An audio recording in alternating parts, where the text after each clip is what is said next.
Assalamualaikum. Halo adik-adik. Di sini Kakak akan membawakan materi mengenai perjuangan bangsa Indonesia melawan penjajah. Nah, adik-adik tahu gak sih gimana aja perjuangan tokoh-tokoh Indonesia melawan Belanda dan Jepang? Kalau belum tahu, simak materi ini sampai habis ya. Karena nanti juga akan ada 3 soal di akhir saat selesai materi. Jadi adik-adik harus bisa jawab ya. Ekspedisi Belanda pertama menuju Indonesia terjadi tahun 1596 di bawah pimpinan Cornelis de Houtman yang mendarat di Pelabuhan Banten. Rombongan pertama Belanda ini tidak membuahkan hasil yang diharapkan. Mereka diusir penduduk pesisir Banten sebab mereka bersikap kasar dan sombong. Meskipun gagal, mereka telah membuka jalan bagi ekspedisi berikutnya untuk datang ke Indonesia. Pada tahun 1598, Belanda melakukan ekspedisi kedua ke Indonesia yang dipimpin Jacob van Dyck. Pada tahun 1602, Belanda mendirikan fungsi dagang yang bernama Oost-Indisch Compagnie atau yang bisa disingkat menjadi VOC. Untuk menghindari persaingan antara para pedagang Belanda, setelah berhasil mendirikan VOC, kelompok pedagang Belanda menjadi tertarik untuk menguasai daerah-daerah Nusantara. Yang pertama, Pattimura. Pattimura adalah seorang pejuang dari Maluku. Pengalamannya dalam medan pertempuran, beliau gunakan untuk memimpin rakyat Maluku untuk melawan penjajah Belanda. Perlawanan tersebut dilakukan karena Pattimura tidak rela melihat rakyat Maluku yang mengalami penindasan. Belanda telah bertindak sewenang-wenang pada rakyat Maluku. Belanda bahkan membuat benteng di Oostende di kota Saparua. Kapitan Pattimura memimpin perjuangan rakyat melawan Belanda di Maluku pada 1817. Di bawah pimpinan Pattimura, rakyat Maluku berhasil merebut benteng di Oostende dalam waktu 2 hari. Bahkan mereka berhasil membunuh hampir semua penghuninya, termasuk Residen van den Berg. Pertempuran demi pertempuran terus berkobar dan kemenangan terus diraih oleh pasukan Pattimura. Untuk menghadapi perlawanan Pattimura, Belanda menggunakan taktik divide et impere atau memecah belah. Belanda memperalat Raja Boy untuk mengetahui tempat persembunyian Pattimura. Dengan taktik tersebut, Pattimura berhasil ditangkap dan dihukum mati pada 16 Desember 1817.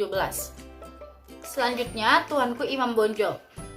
Tuanku Imam Bonjol merupakan pejuang yang berasal dari Sumatera Barat. Beliau memimpin kaum Paderi berjuang untuk memurnikan ajaran Islam dari penyimpangan dan melawan penjajah Belanda.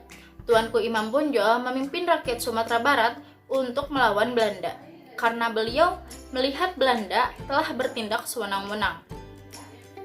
Belanda telah memperlakukan rakyat Sumatera Barat dengan seenaknya. Belanda bahkan melakukan politik adu domba dengan mendekati kaum adat yang dianggap bisa diajak bekerja sama. Belanda menganggap kaum Paderi di bawah pimpinan Tuanku Imam Bonjol dapat membahayakan kedudukan Belanda. Perang antara kaum Paderi dengan Belanda disebut Perang Paderi yang berlangsung tahun 1821 sampai 1827. Setelah Perang Diponegoro berakhir, seluruh tentara Belanda dikerahkan ke Sumatera Barat untuk bertempur dengan pasukan Tuanku Imam Bonjol. Pada pertempuran tersebut, Belanda berhasil merebut daerah Bonjol. Melihat hal tersebut, kaum Paderi dan kaum adat menyadari pentingnya persatuan. Kemudian mereka pun bersatu untuk melawan Belanda. Perlawanan kaum Paderi dan kaum adat membuat Belanda kewalahan. Kaum Paderi berhasil merebut kembali daerah Bonjol. Pada 28 Oktober 1837, Tuanku Imam Bonjol memenuhi undangan Residen Prancis untuk berunding di Palupuh. Namun perundingan tersebut hanya jebakan yang dibuat oleh pihak Belanda. Tuanku Imam Bonjol ditangkap dan diasingkan ke Cianjur, Jawa Barat. Kemudian beliau dipindahkan ke Ambon dan selanjutnya ke Manado. Beliau wafat di Manado pada 6 November 1864. Selanjutnya, Pangeran Diponegoro. Pangeran Diponegoro merupakan seorang pejuang dari Jawa Tengah. Sudah sejak lama, Pangeran Diponegoro merasa geram melihat sikap Belanda yang merendahkan martabat raja-raja di Jawa. Belanda juga merampas tanah perkebunan milik rakyat. Namun, beliau lebih geram lagi melihat kehidupan para bangsawan Mataram yang telah menjadi kaki tangan Belanda. Pangeran Diponegoro juga marah karena melihat budaya Barat yang menyebabkan kemerosotan akhlak masyarakat Jawa. Kemarahan Pangeran Diponegoro semakin memuncak ketika Belanda hendak membangun jalan baru dari Yogyakarta ke Magelang melalui Tegalarejo. Terlebih lagi, jalan ini melalui tanah dan makam leluhur Pangeran Diponegoro. Akhirnya, pada 1825, pecahlah Perang Diponegoro. Perang ini berlangsung selama 5 tahun, yaitu sejak 1825 sampai 1830. Dalam peperangan tersebut, beliau dibantu oleh Pangeran Mangkubumi, Sentot Abasyah, dan Kiai Mojo. Pada 28 Maret 1630, Belanda mengajak Pangeran Diponegoro untuk melakukan perundingan di Magelang. Namun, hal tersebut hanya merupakan taktik Belanda untuk menangkap Pangeran Diponegoro. Beliau ditangkap dan diasingkan ke Manado. Kemudian beliau dipindahkan ke Makassar dan meninggal dunia di sana pada 8 Januari 1855. Selanjutnya, Pangeran Antarsari. Pangeran Antarsari merupakan seseorang pejuang dari Kalimantan Selatan. Beliau sangat membenci Belanda yang menerapkan politik adu domba. Hal tersebut terlihat pada saat terjadinya pengangkatan Sultan baru. Pada saat itu, di Kerajaan Banjar sedang terjadi perselisihan antara Sultan Tamjidillah III dan Pangeran Hidayat. Atas campur tangan Belanda, terpilihlah Sultan Tamjidillah III sebagai Sultan Banjar. Sebenarnya, Pangeran Hidayatlah yang lebih berhak untuk menjadi Sultan Banjar. Pangeran Antarsari kemudian mempersiapkan pasukan untuk melakukan perlawanan pada Belanda. Beliau menghubungi setiap kepala daerah di Kalimantan Selatan seperti Martapura, Barito, Kapuas, Kahayan, dan Pleihari. Setelah semua persiapan selesai dilakukan, Pangeran Antarsari memimpin pasukannya untuk menyerang Belanda, sehingga terjadilah Perang Banjar pada 18 April 1859. Dalam peperangan tersebut, pihak Belanda berada dalam keadaan terdesak. Mereka kemudian mengajak Pangeran Antarsari untuk melakukan perundingan. Namun, ajakan tersebut ditolak oleh Pangeran Antarsari. Pangeran Antarsari dengan bantuan Pangeran Hidayat membuat rencana untuk menyerang Belanda dengan jumlah pasukan yang lebih besar. Namun, Pangeran Antarsari meninggal karena penyakit cacar sebelum dapat menjalankan rencana tersebut. Beliau meninggal pada 11 Oktober 1862 di Bayan Bebe. Selanjutnya, Sisingamaraja 12. Sisingamaraja 12 merupakan seorang pejuang yang berasal dari Tapanuli, Sumatera Utara. Beliau memimpin rakyat Tapanuli untuk melawan Belanda. Belanda menyerang Tapanuli pada 1878, namun serangan ini dapat dipatahkan oleh rakyat Tapanuli pada 1889. Pertempuran kembali berkobar, dan Sisingamaraja 12 beserta pengikutnya bersikap bertahan. Akhirnya, pada 1904, Belanda kembali menyerang. Dalam serangan kali ini, Sisingamaraja 12 gugur. Beliau kemudian dimakamkan di Tarutung. Selanjutnya, Teku Umar. Teku Umar merupakan salah satu pejuang dari Aceh. Beliau bersama istrinya, Cut Nyakin, dan teman-temannya yaitu Panglima Polim dan Teku Cikditiro memimpin rakyat Aceh untuk melawan Belanda. Perang Aceh berlangsung dari 1873 sampai 1903. Belanda sangat kesulitan mematahkan serangan rakyat Aceh karena rakyat Aceh sangat gigih berjuang untuk mengusir Belanda. Karena itu, Belanda mengutus Nokhourgronje untuk menyelidiki kelemahan masyarakat Aceh. Berdasarkan hasil penyelidikan tersebut, Belanda kemudian menggunakan siasat adu domba.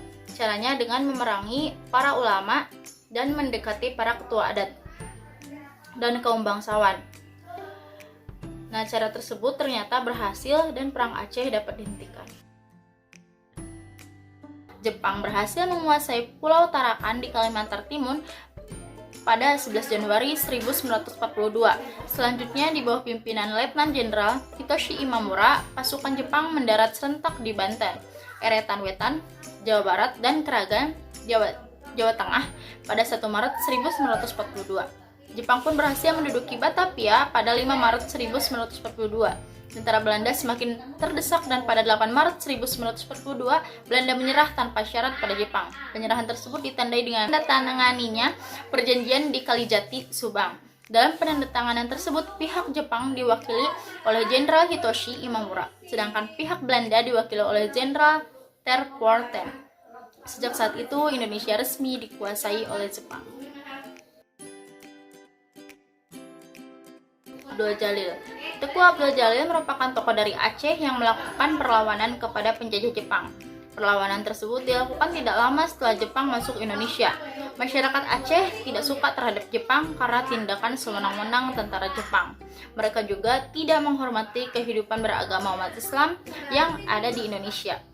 Pasukan Jepang menyerang Chotpyeong pada 10 November 1942. Serangan tersebut dilakukan pada saat masyarakat sedang melaksanakan sholat subuh di masjid. Namun, dengan kesigapan masyarakat Aceh berhasil menahan serangan tersebut.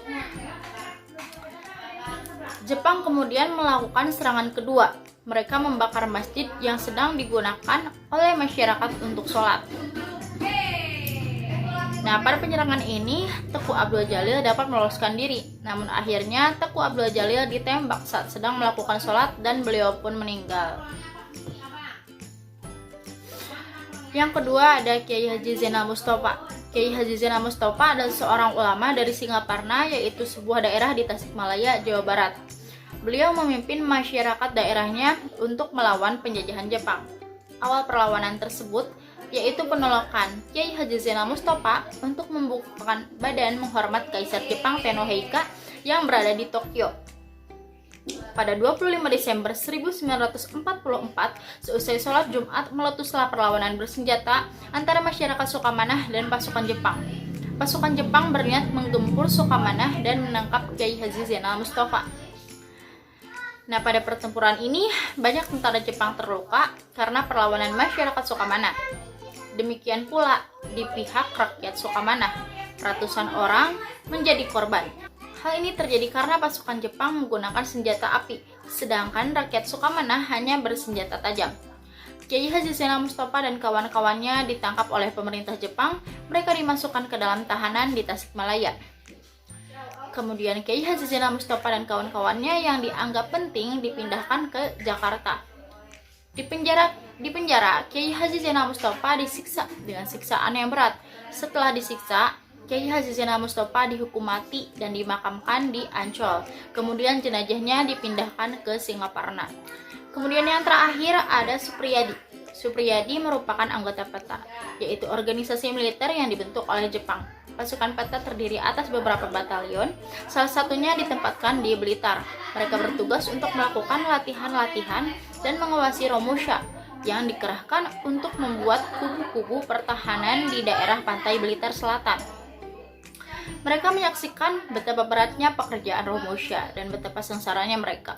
Makanan yang diberikan tidaklah mencukupi sehingga tubuhnya kurus-kurus dan pakaiannya pun compang-camping. Banyak di antara mereka yang mati karena kelaparan, kecapaian, dan menderita sakit malaria. Melihat keadaan tersebut, para tentara PETA merasa terpanggil untuk membela rakyat dari kekejaman Jepang. Di bawah pimpinan Sodan Cho Supriyadi, mereka sepakat melakukan perlawanan terhadap Jepang. Kemudian pecahlah perlawanan tentara PETA pada 14 Februari 1945. Mereka meninggalkan Blitar setelah membunuh orang-orang Jepang di Blitar. Sebagian di antara mereka menuju ke lereng Gunung Kelud dan sebagian lagi lari ke daerah Blitar Selatan. Perlawanan ini cukup menggoncangkan pemerintah pendudukan Jepang, tetapi pada akhirnya perlawanan ini dapat ditumpas.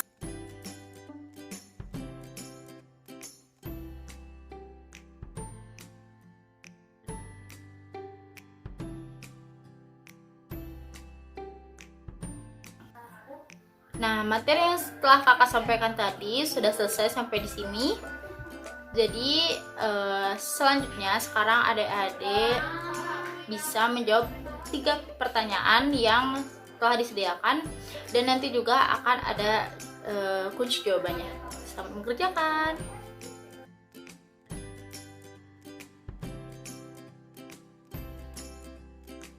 Nah, mungkin hanya itu saja materi yang dapat kakak sampaikan. Terima kasih sudah menyimak sampai akhir. Sampai jumpa kembali adik-adik. Dah.